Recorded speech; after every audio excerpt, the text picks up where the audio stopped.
Olá pessoal, eu sou Marcelo Spaldi, professor, escritor, pós-doutor em escrita criativa e esse é o canal Formação de Escritores. Hoje nós vamos falar sobre financiamento coletivo. Vale a pena para o escritor usar o financiamento coletivo para viabilizar a publicação de seu livro? Quando vale a pena? E o que precisa ter pronto para colocar o projeto, para colocar o livro no financiamento coletivo?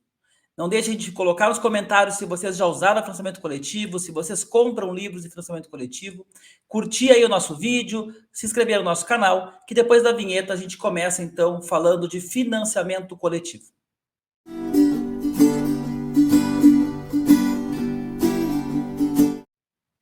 O vídeo de hoje é inspirado numa mensagem que eu recebi da nossa aluna Nádia Tavares, perguntando sobre financiamento coletivo. Na verdade, uma amiga dela, que soube que ela está fazendo aí o Formação de Escritores, perguntou para ela o que precisa ter para fazer o financiamento coletivo, para colocar o livro nesse processo de financiamento coletivo.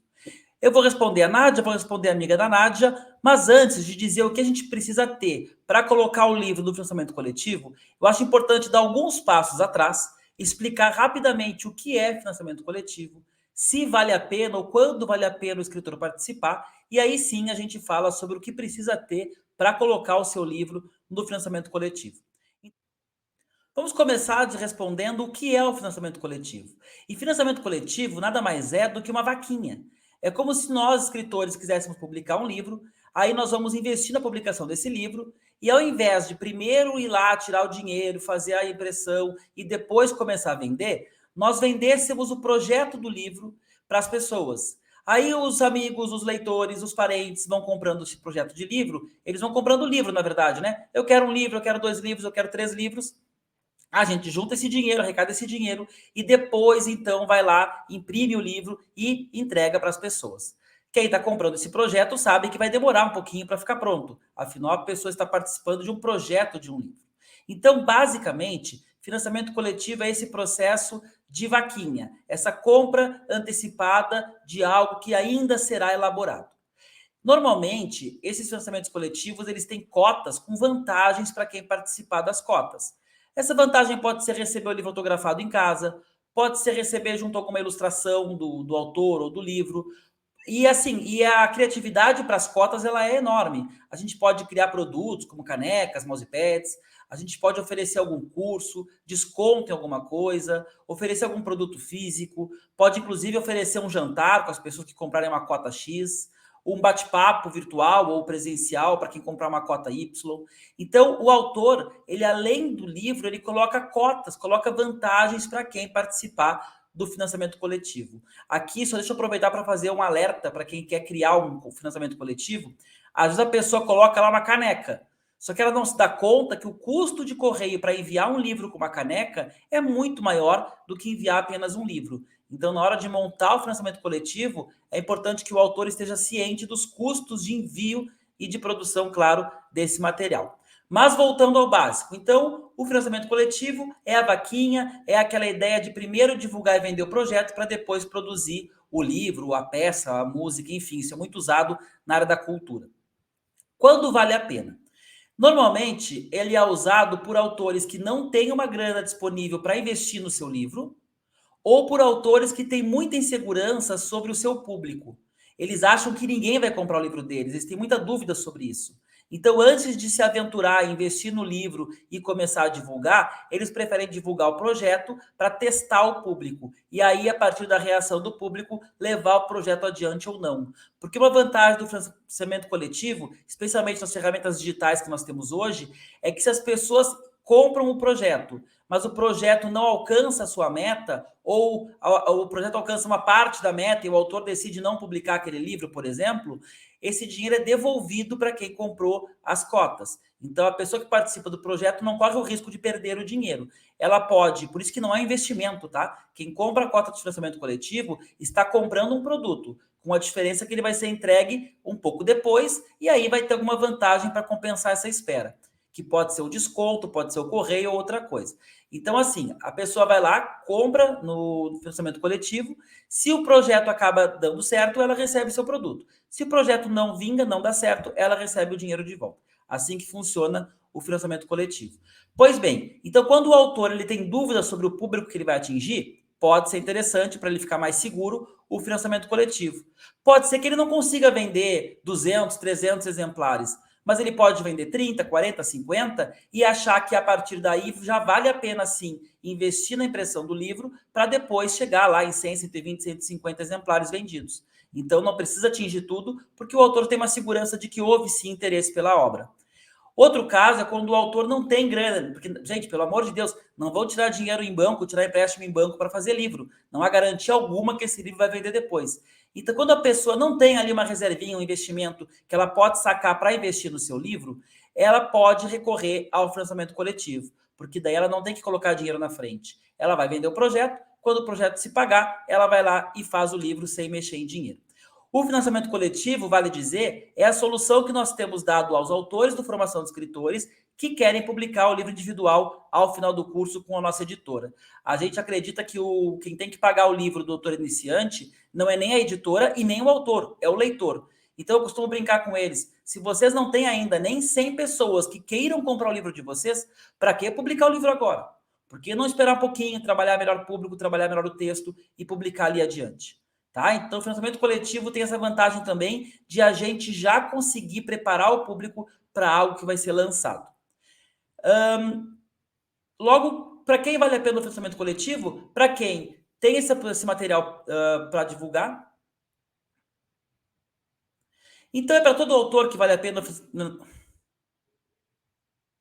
Então, nesse sentido, o financiamento coletivo não vale a pena para todos os autores. Há autores que preferem investir na produção do livro e vender o livro já pronto, do que vender um projeto de livro. É uma questão de estratégia, uma questão até de perfil. O que é importante dizer é que o financiamento coletivo exige divulgação. Assim como o livro impresso exige divulgação, criar um financiamento coletivo, para que ele dê certo, é preciso sim que se divulgue, é preciso que ele faça esse financiamento chegar nas pessoas, assim como depois, na hora de lançar o livro impresso. Uma vez a Débora Pérez, da editora Cinco Gatos, uma parceira nossa, ela disse que uma das grandes vantagens do financiamento coletivo é que enquanto o financiamento está no ar, 30, 60 dias, o autor está divulgando o livro. E quando o autor não tem essa janela de divulgação do financiamento coletivo, a divulgação fica restrita ao lançamento, aqueles 15 dias ali de pré-lançamento e lançamento. Então, essa seria uma outra vantagem do financiamento coletivo, é criar assunto, criar motivos para divulgar o livro antes mesmo dele ser lançado. E aí, quando ele for lançado, divulga de novo, é claro. Bem, aí nós chegamos na pergunta, o que precisa ter para fazer o financiamento coletivo?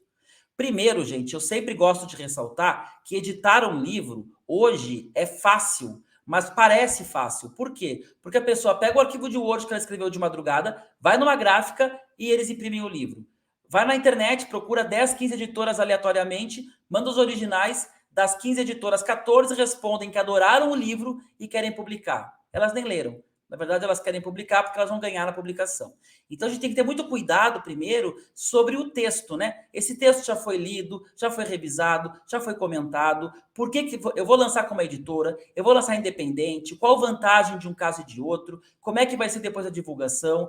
Então, partindo do pressuposto que vocês já têm o texto, que vocês já fizeram essa reflexão, que vocês já trabalharam bastante com o texto, me parece que aí sim é o caso de um financiamento coletivo, de tentar um processo de financiamento coletivo. Não antes. Digamos que a pessoa tem uma ideia, eu quero escrever um livro, eu tenho uma ideia maravilhosa aqui. Vai lá, cadastra essa ideia e lança o financiamento coletivo. Depois arrecada o dinheiro, só que ela nem escreveu o livro ainda. Então eu acho complicado, eu acho que a gente precisa sim ter o livro escrito, editado, revisado, validado, um livro de qualidade, para aí sim buscar o financiamento. Além disso, me parece importante ter uma capa, porque a capa é a imagem do livro, a capa é que vai divulgar o livro. Então, me parece que vale a pena investir nessa revisão do texto e também na capa, para depois ir atrás do financiamento coletivo. E o que precisa para isso? Existem vários sites na internet, o mais conhecido é o Catarse, que fazem a publicação de projetos de financiamento coletivo. Eles têm alguma taxa. Nós, aqui na Editora Metamorfose, criamos para os nossos alunos de formação de escritores uma ferramenta própria em que a gente consegue não cobrar taxa, especialmente se é pago pelo Pix. Tem a taxa do cartão no PagSeguro, mas quando o comprador usa o Pix, ele paga direto para o autor e não tem taxa nenhuma para ele. E assim também podem as pessoas que estão fazendo seus projetos conversar com as editoras que estão apoiando o projeto, ou se for independente, colocar no seu site, no seu blog, uma solução dessas, de financiamento coletivo com pagamento por Pix. Porque, na verdade, financiamento coletivo não é uma ferramenta, não é um software, não é uma tecnologia. Ele é um processo, ele é uma forma de se viabilizar a publicação do livro ou de outros projetos. Então, o que se caracteriza financiamento coletivo? É a venda de um projeto antes dele ser produzido. Essa que é a diferença. Se vai ser em formato de rifa, com papelzinho, se vai ser em formato de e-mail distribuído e o Pix do autor, se vai ser a partir de uma ferramenta dessas como a Catarse, ou como a que a gente criou no nosso site, isso não importa. Tudo isso é o que a gente chama de crowdfunding, financiamento coletivo. Então, vale a pena, especialmente para autores que estão ou inseguros ou que estão descapitalizados para investir no livro agora. A gente fez um outro vídeo aqui no canal, vou colocar até como sugestão quando acabar esse vídeo, se vale a pena para o autor pagar para publicar o seu livro. E lá no vídeo eu digo que eventualmente vale sim, depende, claro, da circunstância, mas assistam depois desse vídeo para complementar com esse, tá bem? Cuidados importantes com o financiamento coletivo. Tem que divulgar, então se organizem, se preparem para fazer a divulgação desse processo todo. Cuidem com os custos do envio do produto, com os custos de produzir uma caneca, um mousepad. Então, era bom que vocês tivessem assessoria de alguém que está mais acostumado ou que já fez alguma coisa dessas para calcular esses custos. Porque imagina só, a pessoa arrecada lá um valor, vamos supor, R$ 2.000, e ela imaginou que ela vai usar os R$ 2.000 para imprimir o seu livro. Só que, na verdade, ela tem que pagar o correio, ela tem que imprimir o mousepad, ela tem que fazer a caneca. Não vai chegar a R$ 2.000 para o livro mesmo. Então, é importante colocar isso numa tabelinha bonitinha para fazer o processo sustentável e que, no final, a gente saiba qual o valor líquido para o livro.